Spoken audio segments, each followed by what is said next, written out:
Hello बच्चों, स्वागत है आप सभी का इस चैनल इंग्लिश गुरु में। आज हम आपको बताएंगे रिपोर्टिंग स्पीच और रिपोर्टेड स्पीच के बारे में, जो इंट्रोगेटिव से रिलेटेड है।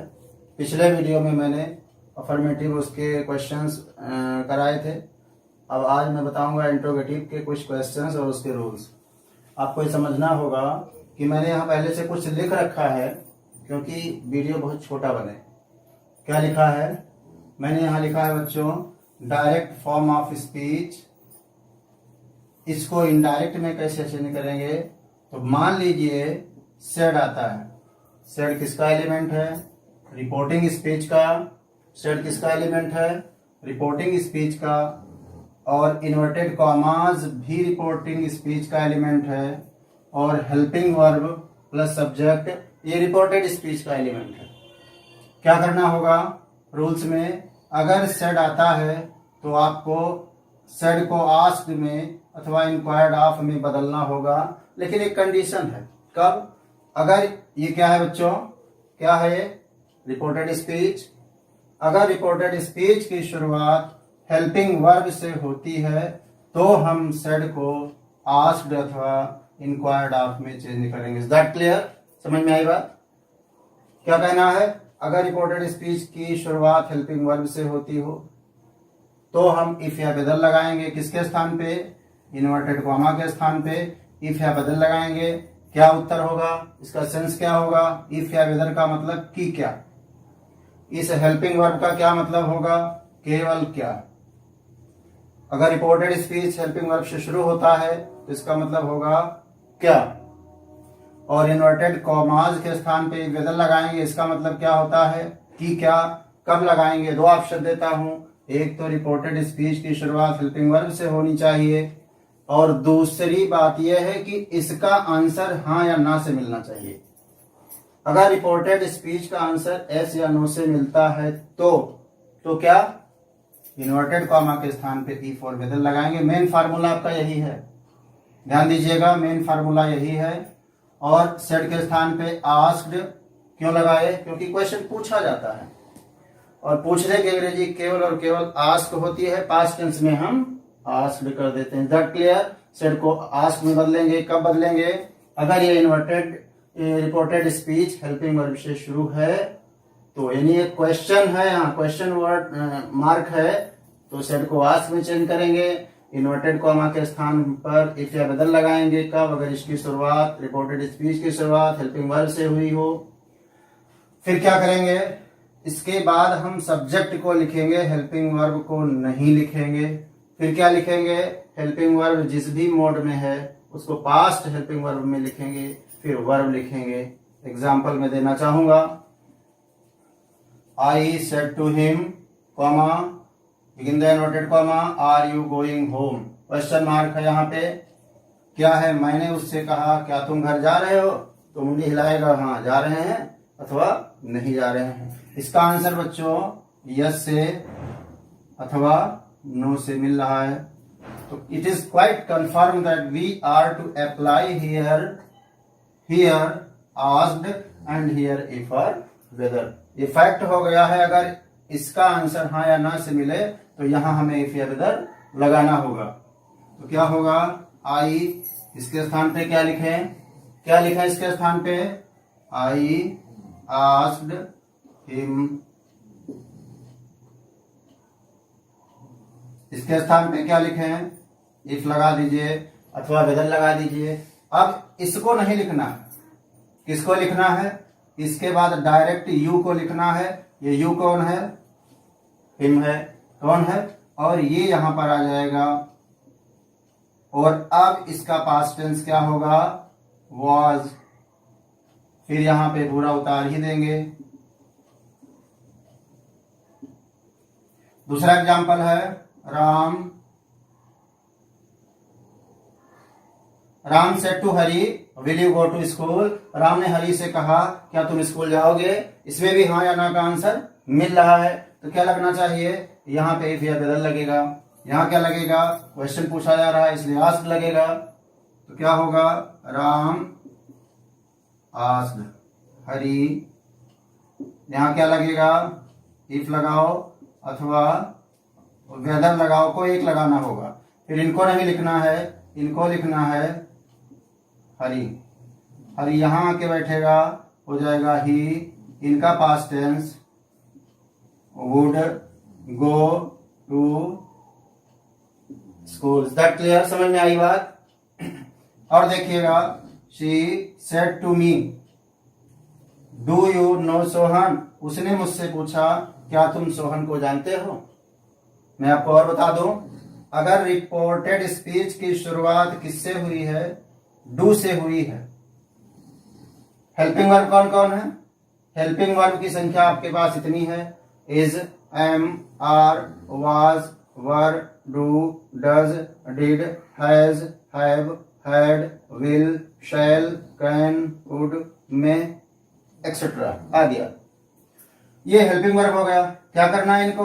इनको अगर डू या डज आता है, सेंटेंस में डू या डज आता है, तो इनको हम हटा देंगे। डू डज आएगा तो इनको हम हटा देंगे, और इसके साथ V1 आता ही आता है, इनको हम V2 में चेंज कर देंगे। अगर डू और डज के साथ नॉट भी आता है तो हम डू और डू नॉट अथवा डज नॉट को डिड नॉट V1 में चेंज करेंगे। अगर यहां पर डिड आता है तो डिड आएगा तो V1 ही आएगा, इनको हम हैड प्लस V3 में चेंज करेंगे। अगर नॉट लगा है डिड के साथ तो भी हम हैड नॉट V3 में चेंज करेंगे। आइए दर्शन करें, यहाँ पे क्या होगा। सी, इनके स्थान पे क्या लिखे हैं? Asked me. यहां क्या लिखे हैं? इफ आएगा। क्यों आएगा? क्योंकि इसका आंसर हाँ या ना से है। दूसरी बात, इसकी शुरुआत HB से हुई है, हेल्पिंग वर्ब से हुई है। इसकी शुरुआत भी हेल्पिंग वर्ब से हुई है, इसकी शुरुआत भी हेल्पिंग वर्ब से हुई है। तो यहाँ पे डू आ रहा है, बोले तो हेल्पिंग वर्ब आ रहा है। यहाँ पे इसकी जगह पे क्या लिखेंगे? इफ लगा दिया। इनको नहीं लिखना है, इनको जाना होगा। क्यों जाना होगा? क्योंकि इनका काम था क्वेश्चन पूछना। पूछ लिए, क्वेश्चन का जवाब क्वेश्चन होता नहीं है, आंसर होता है, तो आंसर में इनकी कोई जरूरत नहीं है। ये अगर चले जाएंगे तो क्या बचेगा? यू बचेगा। यू कौन है? मी है। आई हो जाएगा। क्या बचा? V1 बचा। V1 को किस में चेंज करेंगे? V2 में करेंगे। नो का past tense knew, Sohan. Video छोटा करने के कारण और एग्जाम्पल नहीं दे सका। अब अगला दूसरा रूल बताता हूं बच्चों। दूसरा रूल है कि अगर सेड आएगा ही, सेड के स्थान पे हम आस्क लिखेंगे, इन्वर्टेड के स्थान पे हम क्या लिखेंगे ये बाद में बताएंगे। अगर रिपोर्टेड स्पीच क्वेश्चन वर्ड से शुरू होता है, यहाँ किससे शुरू हुआ था? अगर हेल्पिंग वर्ब से शुरू होता है तो क्या करेंगे? यहाँ क्वेश्चन वर्ड से शुरू होता है। तो अगर रिपोर्टेड स्पीच क्वेश्चन वर्ड से शुरू होता है तो क्या करेंगे? फॉर्मूला सेम रहेगा। सेड के स्थान पे आस्क्ड, इन्वर्टेड कॉमा के स्थान पे तुमने इफ और वेदर लगाया था, यहाँ इफ और वेदर नहीं लगेगा। क्यों? क्योंकि इसका आंसर हाँ या ना से मिल नहीं रहा है, और ना ही इसकी शुरुआत क्वेश्चन वर्ड हेल्पिंग वर्ड से हुई है। इसकी शुरुआत क्वेश्चन वर्ड से हुई है, इसलिए इन्वर्टेड कॉमा के स्थान पे हम क्वेश्चन वर्ड लगाएंगे। एक चीज और, इन्वर्टेड कॉमा के स्थान पे दैट लेता था, इनका स्थान दैट लेता था। दैट का मतलब की होता है। अब जब क्वेश्चन वर्ड आता है तो क्वेश्चन वर्ड में की का अर्थ जुड़ जाता है। अगर व्हाट है, व्हाट का मतलब क्या होता है, यहाँ इन्वर्टेड कॉमा का स्थान लेगा तो इसको की का अर्थ देना होगा, तो यहाँ की क्या हो जाएगा? क्यों है तो की क्यों हो जाएगा, वेयर है तो की कहाँ हो जाएगा, हाउ है तो की कैसे हो जाएगा। इसको दैट का अर्थ देना ही होगा इसको। तो क्वेश्चन वर्ड से शुरुआत होती है, फिर हेल्पिंग वर्ब आता है, फिर सब्जेक्ट आता है, फिर वर्ब आता है, फिर और भी आगे आगे आता है। क्या करना है? सेट को हम आस्क में चेंज करेंगे, इन्वर्टेड कॉमा के स्थान पे क्वेश्चन वर्ड ही लिखेंगे, फिर हम हेल्पिंग वर्ब नहीं लिखेंगे, फिर सब्जेक्ट लिखेंगे, फिर पास्ट हेल्पिंग वर्ब लिखेंगे, फिर वर्ब लिखेंगे। आइए एग्जाम्पल देते हैं तो बढ़िया समझ में आएगा। शी सेड टू हिम, उसने उससे कहा, why do you live here, तुम यहाँ क्यों रहते हो। उसने उससे कहा तुम यहाँ क्यों रहते हो। क्या करना होगा?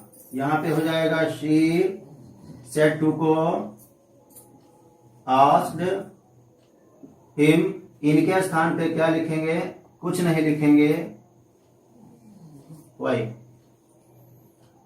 वाई लगा देंगे। मैंने जैसा पहले बताया है, अगर केवल और केवल डू आता है, नॉट नहीं है, डू आता है तो डू को जाना होगा, इनको जाना होगा, तो जाएगा तो क्या आएगा, V2 आएगा। डू जाएगा तो V1 बदलेगा V2 में, ये हटा दिया गया। अब क्या बचा, इनके बाद में बच्चों इनको हेल्पिंग वर्ब अगर यहाँ डिड होता है तो भी ना लिखते, इनके बाद हेल्पिंग वर्ब को नहीं लिखेंगे हम, क्या लिखेंगे, सब्जेक्ट को लिखेंगे। बोला है इन क्वेश्चन वर्ड के बाद सब्जेक्ट लिखेंगे, फिर पास्ट हेल्पिंग वर्ब लिखेंगे। तो इनको तो जाना ही होगा, इनमें से कोई आता है तो हटना ही होगा। तो डू हट जाएगा, फिर क्या लिखा जाएगा, यू कौन है, हिम है, यहाँ पे ही आएगा। अब क्या है बचा आपका लिव बोले तो V1 को का पास्ट टेंस क्या होगा, V2 लिव्ड, और हियर बदलेगा डियर में। यह है बच्चों। अब क्या करना होगा, इनको मैं मिटाऊंगा, एक एग्जांपल और दूंगा, उसके बाद में वीडियो को ओवर करूंगा। एक एग्जांपल और देना ही होगा, तो इनको आप पास करिएगा, पास करके फिर आप इनको देख सकते हैं। वीडियो रोक लीजिएगा, देख लीजिएगा, समझ लीजिएगा, उसके बाद में फिर आगे बढ़िएगा। इनको मैं मिटाऊंगा, इस पर आधारित एक क्वेश्चन एग्जांपल और दूंगा।